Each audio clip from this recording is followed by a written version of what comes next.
नमस्ते प्रणाम, कैसे हो भाई लोग आप लोग। यार 75 का डेट आ गया, 11 तारीख यानी कि कल सुबह 6:45 में ग्लोबल म्यूजिक जंक्शन पे आ रहा है। यार 75 जो गाना है, मतलब यार 75 यार मेरा 75 75 ऐसे ही कुछ गाना होगा ना। हाँ नहीं भाई, अच्छा गाना होगा क्योंकि आदित्य देव का म्यूजिक है।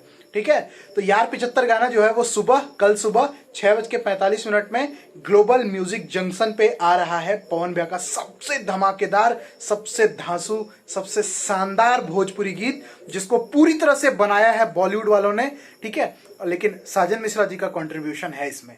चलिए, आदित्य देव का म्यूजिक पवन भैया के आवाज में और आशुतोष तिवारी जी का लिरिक्स, ग्लोबल म्यूजिक जंक्शन पे यार 75 गाना कल सुबह 11 तारीख, कल सुबह यानी कि 11 तारीख को सुबह 6:45 में इसका ऑडियो आ रहा है। तो आप लोग तैयार हो जाइए, यही चीज बताना था आप लोगों को क्योंकि सब कोई मेरे से यही बात पूछ रहे हो। तो चलिए आप लोग मिलते हैं अगले वीडियो में।